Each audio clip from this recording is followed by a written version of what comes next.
الذين اصطفى من عباد الصالحين وسيد المرسلين وخاتم النبيين محمدا شاهدا ومبشرا ونذيرا وداعيا الى الله باذنه وجعله سراجا منيرا الذين اذهب الله عنهم الرجس واهل البيت ويطهرهم تطهيرا.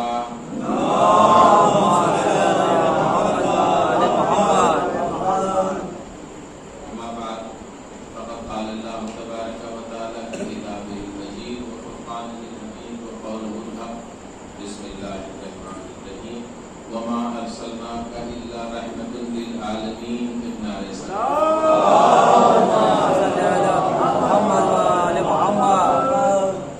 اس سے قبل کی مجلس میں اس آیت کے سبنا میں کلام کیا تھا کہ خالق کائنات ارشاد فرماتا ہے کہ میرے حبیب ہم نے آپ کو تمام عالمین کے لیے رحمت بنا کر بھیجا. آپ کی ہستی ایسی مقدس ہستی ہے کہ جس کی رحمتوں کے حساب میں صرف یہ دنیا ہی نہیں ہے بلکہ یہ دنیا، اس کے بعد کی دنیا اور آخرت کی دنیا اور جہاں جہاں بھی کسی بھی وجود کا تصور پایا جاتا ہے وہ آپ کے رحمتوں کے حساب کے اندر ہے. درود بھیجیے.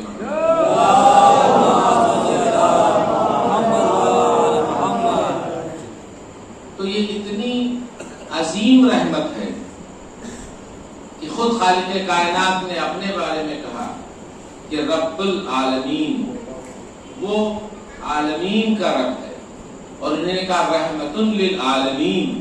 تو یعنی جہاں جہاں تک اللہ کی ربوبیت اور الہیت کا اظہار ہے وہاں وہاں تک محمد کی رحمت کا اظہار ہے.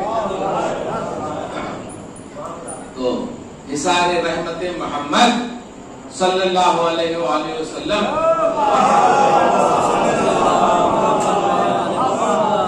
وہاں وہاں تک ہے.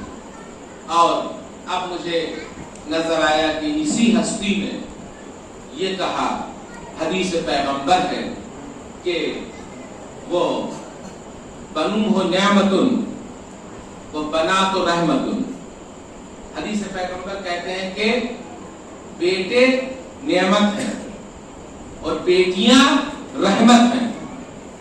یعنی اللہ نے کسی کو اگر کوئی بیٹا دیا تو سمجھ لیجئے کہ اسے اللہ نے نعمت عطا کی، اور اگر اللہ نے کسی کو بیٹی دی تو سمجھ لیجئے کہ اس نے رحمت عطا کی. یہ کون کہہ رہا ہے؟ جو خود رحمت للعالمین ہے. تو حضور والا اب انسانوں کو بیٹے دیے. تو آج کی دنیا میں یہ ہے کہ اگر کسی کے یہاں بیٹا پیدا ہو جائے تو خوشی زیادہ منائی جاتی ہے. اگر بیٹی پیدا ہو جائے تو والدین کے چہرے کا رنگ پھیکا پڑ جاتا ہے. دھیرے سے بتاتے ہیں کہ بیٹی پیدا ہوئی. اگر بیٹا پیدا ہو تو بہت چہک کے بتاتے ہیں کہ بیٹا پیدا ہوا. لیکن یاد رکھیے کہ حدیث پیغمبر کی روشنی میں کیا ہے؟ حدیث پیغمبر کی روشنی میں ہے کہ بیٹے نعمت ہیں، تو نعمت کا حساب لیا جاتا ہے. نعمت کا حساب لیا جاتا ہے، رحمت کا حساب نہیں ہوتا ہے. تو اللہ نے، اور یہ کون کہہ رہا ہے یہ دیکھیے، تو وہ محمد جو دنیا کے لیے رحمت، عقبہ کے لیے رحمت، مومنین کے لیے رحمت، یہاں تک کفار کے لیے رحمت، اس لیے کہ تو محمد کی رحمت، محمد کا کرم، محمد کا عفو، محمد کی معاف کر دینے کی صلاحیت فتح مکہ پہ لوگوں نے دیکھ لی کہ جو رسول کے خون کے پیاسے تھے، جب فتح مکہ ہونے کے بعد پورا غلبہ حاصل ہو گیا تو اس کے بعد سارے لوگ خائف ہیں، مگر کیا کہتے ہیں؟ رسول کا معافی نامہ ہے سب کے لیے، اس لیے کہ انہیں رحمت للعالمین بنا کر بھیجا گیا ہے. تو جنت کی سبزاریاں یہ سب محمد کی رحمت کا نتیجہ ہے. یہ جہنم کی ہولناکیاں یہ بھی رحمت الہی ہے، یہ بھی رحمت محمد ہے. یہ سبزہ یہ بھی رحمت محمد ہے، یہ بہتے ہوئے دریا یہ بھی رحمت محمد ہے، سب کچھ جو ہے وہ محمد کے رحمت کے سلسلے میں ختم ہے اور سب کا حصار ہے محمد رحمت محمدی کے اوپر۔ تو حضور والا جو سب کے لیے رحمت ہو اسے کہتے ہیں محمد، اور جو محمد کے لیے رحمت ہو اسے کہتے ہیں فاطمہ۔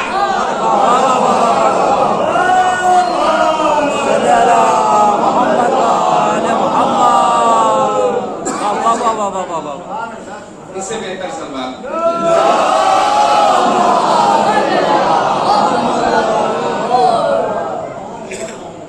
جو ساری دنیا کے لیے رحمت ہے، اب اگر کوئی اس کے لیے رحمت بن جائے تو وہ کتنی بڑی ذات ہوگی جو خود رحمت للعالمین کے لیے رحمت بن کے آئی ہو۔ تو اور میں نے آپ کو قبل کی مجلس میں کہا تھا کہ رحمت کا یہ سب سے بڑا ثبوت تھا کہ رسول کی زندگی میں اور رسول کی امت پر عذاب نہیں آیا، جبکہ دیگر انبیاء کے یہاں نزول عذاب کے واقعات ملتے ہیں۔ جناب نوح کا واقعہ جو قبل کی مجلس میں پڑھا تھا اس کو دہرانا مقصود نہیں ہے، لیکن ایک نتیجے پہ آپ کو لے کے آ رہا ہوں، اس لیے اس کو مربوط کرنے کے لیے یہ میں کہہ رہا ہوں کہ دوسرے نبیوں کی نبوت کے دور میں ہمیں نزول عذاب کے واقعات ملتے ہیں۔ قوم لوط پہ عذاب آیا، قوم نوح پہ عذاب آیا، فرعون کے لشکر پہ عذاب آیا۔ تو عذاب الہی کے بے تحاشا نمونے ہم کو قصائص انبیاء میں مل جاتے ہیں، لیکن رسول کی زندگی وہ ہے کہ رسول کی زندگی میں کوئی عذاب نہیں آیا، کوئی نزول عذاب نہیں آیا۔ اور یہاں تک کہ جب ابو جہل نے فرمائش بھی کر دی کہ اگر آپ اللہ کے طرف سے منتخب کردہ رسول ہیں تو اپنے اللہ سے کہیے کہ ہمارے اوپر عذاب بھیجے، تو محمد عربی نے حضور نے یہ کہا کہ اب تو اتمام حجت بھی ہو گیا، اے میرے معبود اب یہ مانگ رہا ہے عذاب خود اپنی زبان سے، اب یہ کہہ رہا ہے کہ عذاب بھیج دے، تو اب تو عذاب بھیج دے تو کوئی تکلف نہیں ہے۔ لیکن پھر نزاع قدرت آئی کہ وما فیہم، اے میرے حبیب میں کیسے عذاب ان کے بیچ میں بھیج دوں، اس لیے کہ انہی کے بیچ میں تو آپ ہے، وما فیہم، تو آپ بھی تو ان کے بیچ میں ہے، تو ہم عذاب کیسے بھیج دیں؟ تو اس کا مطلب یہ ہے کہ عذاب نہیں آیا، اور کسی کے مانگنے کے باوجود بھی عذاب نہیں آیا۔ لیکن میں نے کہا تھا کہ ایک غدیر خم کا موقع ایسا ہے کہ عذاب فوراً آیا، اور میں کہتا ہوں کہ غدیر خم کا موقع تو ایسا ہے کہ رسول نے عجیب اہتمام کیا کہ ابھی غدیر گزری ہے، آپ حضرات نے بہت سی محافل اور بہت سی چیزیں سنی ہوں گی، لیکن کچھ کمزوریاں ہماری بھی ہیں، اس لیے کہ اور خاص کر میں یہ محسوس کرتا ہوں کہ مصالحوں میں شعراء حضرات اور زیادہ تر اس کی ذمہ داری سامعین پہ بھی ہے کہ جب کوئی شاعر نصیری کی تعریف میں کرتا ہے تو مجمع واہ واہ کرتا ہے، اور اگر کوئی شخص نصیری علی کو خدا کے برابر ثابت کر دیتا ہے تو بڑی واہ واہ ہوتی ہے۔ لیکن یاد رکھیے کہ تشیع اس سے داغدار ہوتا ہے، اس لیے کہ کبھی علی نے اس بات کو پسند نہیں کیا کہ ان کو کوئی خدا سے ملا دیا، تو جب خود علی نے اس بات کو نہیں پسند کیا اور ہم یہ کہتے ہیں کہ ہم نصیری کی تعریف کرنے لگے، ہم اپنی محفلوں میں نصیری کی تعریف کرنے لگے، تو حضور والا یاد رکھیے کہ یہ حق سے ہٹی ہوئی بات ہوگی، اور اسی لیے اس کو ہمارا مد مقابل یہ کہتا ہے کہ یہ لوگ تو نصیریوں سے بہت قریب ہیں، ان کے نزدیک عیسائی میں اور ان میں فرق کیا ہے؟ عیسیٰ کو اللہ کا بیٹا مانتے ہیں، یہ خلیفہ رسول کو خدا مانتے ہیں، تو ان کے اور ان کے بیچ میں کوئی فرق نہیں ہے۔ تو یاد رکھیے کہ عقیدت میں ہم کو اتنا بہک نہیں جانا چاہیے، اس لیے جو رسول نے اسی رمز کو سمجھایا ہے تو سے بدی کہ جو پیچھے رہ گئے تھے ان کا انتظار کیا، جو آگے چلے گئے تھے ان کو واپس بلایا، ایک جگہ کے اوپر اکٹھا کیا. تو اس کا مطلب یہ ہے کہ ولایت الہی اتنی نازک منزل ہے کہ نہ اس میں حد سے بڑھ جانا قابل تعریف ہے، نہ تقصیر قابل تعریف ہے، نہ پیچھے رہ جانا قابل تعریف ہے، نہ حد سے بڑھ جانا قابل تعریف ہے. حد سے بڑھ جانا بھی گمراہی ہے اور مناقب علی کو نہ سمجھنا بھی گمراہی ہے. دونوں گمراہی ہے. اب جب غدیر خم کے میدان میں نعمان فہری نے فرمائش کری کہ اب اگر آپ نے یہ اعلان اللہ کی طرف سے کیا ہے تو فوراً عذاب کہیے کہ عذاب بھیجے، اور بلا کسی تاخیر اللہ نے عذاب بھیجا. اور نعمان فہری اسی میدان غدیر میں اس انداز سے ہوا کہ جیسے سورہ فیل میں کہا تھا وَجَعَلْنَاهُمْ كَعَصْفٍ مَّعْكُولٍ، ہم چبائے ہوئے بھوسے کی طرح ہو گیا. تو بالکل اسی نوعیت کا یہ ہو گیا. تو اب آپ دیکھیے کہ اللہ کے رسول کی موجودگی میں، جس میں ابھی تک کا یہ ریکارڈ ہے کہ محمد کی موجودگی میں اللہ عذاب نہیں بھیجتا، لیکن روز غدیر اللہ نے عذاب بھیج کر یہ بتا دیا، اللہ نے عذاب بھیج کر یہ بتا دیا کہ ولایت علی کے منکر کو اللہ برداشت نہیں کرتا ہے. ولایت علی کے منکر کو اللہ فوراً عذاب دیتا ہے.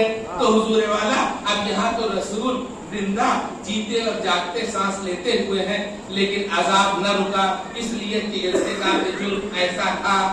تو حضور والا اب دیکھیے کہ اگر رسول کی زندگی میں عذاب نہ رکا تو اب اگر کوئی یہ کہے کہ بعد رسول ان کے پہلو میں دفن ہو جانے سے کسی کی شفاعت ہو جائے گی تو یہ ناممکن ہے کہ جب رسول کا قرب اگر کردار اس قابل نہیں ہے تو رسول کا قرب کوئی فائدہ نہیں پہنچا سکتا. رسول کے پہلو میں دفن ہو جانا کوئی فائدے مند نہیں ہوگا اگر کردار کی بلندیوں سے انسان گر گیا ہے. اور اس کا ایک نمونہ اور ہے کہ منزل معراج میں آپ دیکھ لیجیے کہ جب رسول کو معراج ہوئی تو اب سید الملائکہ لے کے جا رہے ہیں اور سید الانبیاء جا رہے ہیں پیچھے پیچھے. اب معراج کا سفر ہے لیکن ایک منزل آئی کہ سید الملائکہ نے کہا کہ میرے رسول اب اگر اس سے آگے ایک پیر بھی بڑھایا ایک قدم بھی بڑھایا تو میں جل جاؤں گا. اور رسول نے اس کی کوئی تردید نہیں کی، کہا یہ نہیں کہا کہ میں تمہارے ساتھ ہوں تم کیسے چلو گے. رسول کی تردید نہ کرنا، رسول کی تردید نہ کرنا اس بات کی ضمانت ہے کہ قرب رسول فائدہ نہیں پہنچا سکتا.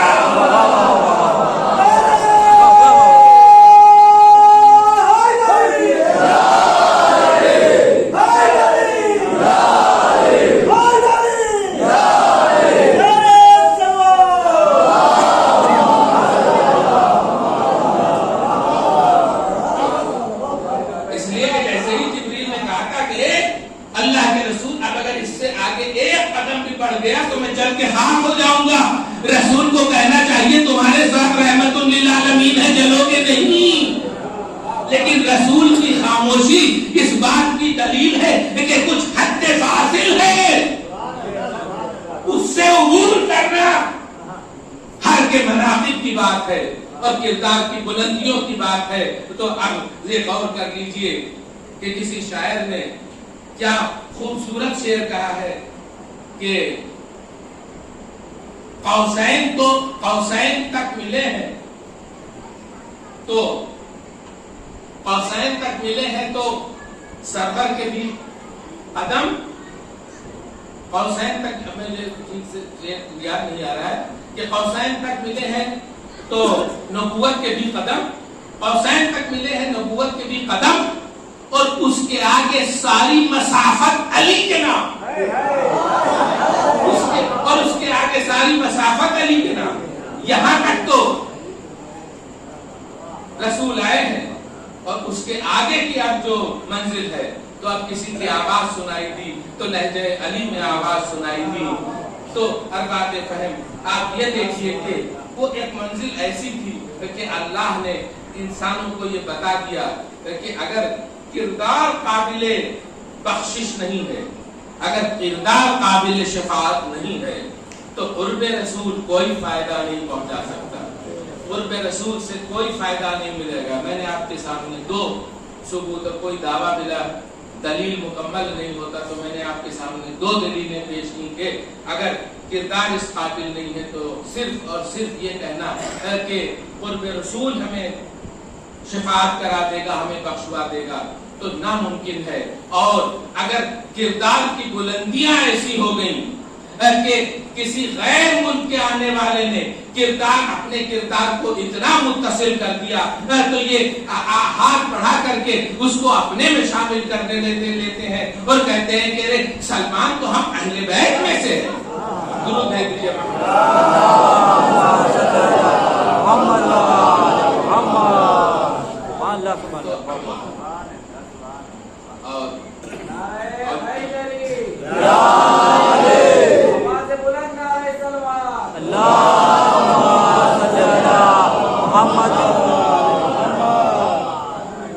ولایت علی کی بات ہو رہی تھی. تو ولایت علی کے سلسلے میں صرف ایک بات کہ کوئی بھی مسلمان، آپ دیکھیے کہ اگر آپ پوچھئے کہ سردار الاولیاء علی کو سب ولیوں کے سردار مانتے ہیں، جتنے بھی، اور جتنے یہ آپ کے شریف ہیں، یعنی مزار شریف آپ دیکھیے کہ اجمیر شریف کے خواجہ معین الدین چشتی، ان کا بھی سلسلہ منتہی ہوتا ہے حضرت علی کے اوپر. اور جتنے بھی اس طرح کے شیخ اور جس طرح کے اولیاء کرام ہیں، سب اپنے کو جناب حضرت علی سے متصل کرتے ہیں.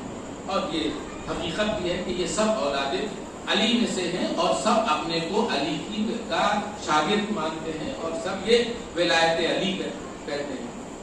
تو پاکستان کے ایک بہت جید عالم تھے، ان کا انتقال ہو گیا. انہوں نے جب ان سے بات کی کہ شیعہ تو نماز، نہ ان کی اذان درست ہے، نہ ان کی اقامت درست ہے، کیوں؟ انہوں نے کہا وہ اذان میں علی ولی اللہ کہتے ہیں.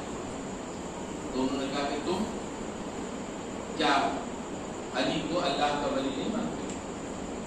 تو ان کا مانتے تو میں اللہ کی ولی. تم کا بس آپ میں خوشیوں میں اتنا ہی فرق ہے، تم مانتے ہو اقرار نہیں کرتے ہو، وہ مانتے جو مانتے ہیں وہ اس کا اعلان کرتے ہیں. مانتے تو تم بھی ہو، لیکن تم مانتے ہو لیکن کہتے نہیں ہو. وہ جو مانتے ہیں وہی اپنی مسجدوں سے اعلان کرتے رہتے ہیں. تو ان میں فرق کیا؟ جو وہ مانتے ہیں وہ کرتے رہتے ہیں. اور کربلا میں بھی یہی ہوا کہ یہ ولایت علی کا ایسا نازک مسئلہ تھا کہ ہمارے امام جعفر صادق علیہ السلام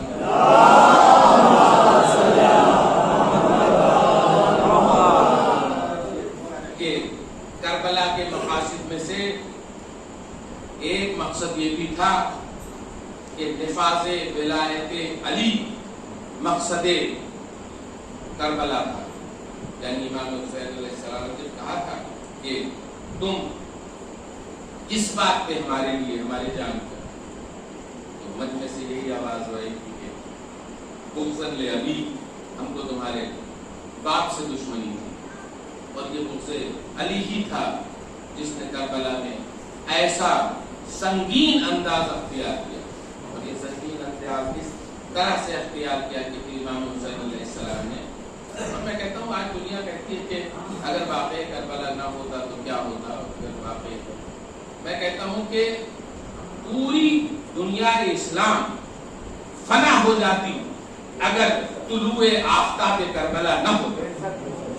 اگر کربلا کا آفتاب طلوع نہ ہوتی تو یہ پورا اسلام اندھیرے میں، اسلام کے یزیدی ہٹا دو اندھیرے میں گم ہو جاتا، کچھ نہ رہتا. اس لیے کہ اور سرکار سید العلماء ایک بار ایک حسین ڈے میں تقریر کرنا تھی ان کو، تو ہمارے یہاں تو یہ ہوتا ہے کہ آخر میں جو سب سے بڑا ذاکر ہوتا ہے اس کو سب سے آخر میں پڑھایا جاتا ہے. اور وہ یہی ہوا کہ جب ان کا نمبر آیا تو پھر وقت ختم ہو گیا تھا، بالکل اذان کا ٹائم تھا، تو منتظم نے اور اناؤنسر صاحب نے یہ کہا کہ حضور بڑی معذرت کے ساتھ صرف آپ کے پاس 5 منٹ کا وقت ہے. اور اس کا مقصد یہی تھا کہ اس حسین ڈے کا عنوان یہی تھا کہ اگر واقعہ کربلا نہ ہوتا تو کیا ہوتا. تو یہ کہہ کے انہوں نے سرکار سید العلماء مولانا علی نقوی صاحب کو دعوت دی اور یہ کہا کہ آپ کو صرف 5 منٹ بچے ہیں، تو ابھی 5 منٹ بعد اذان ہو جائے گی اور ختم کر دینا ہے ایسا ہوتی. تو سرکار سید العلماء نے کہا تھا کہ 5 منٹ بھی بہت ہے، میں اپنی بات کو 2 منٹ میں ختم کر دوں گا. انہوں نے کہا میں اپنی بات کو 2 منٹ میں ختم کر دوں گا. تو انہوں نے کہا کہ آپ کا موضوع یہ تھا کہ اگر واقعہ کربلا نہ ہوتا تو کیا ہوتا. ان کا کہ اگر واقعہ کربلا نہ ہوتا تو جمعے کی نماز خود کو ہوا کرتی تھی، یہ ہوتا.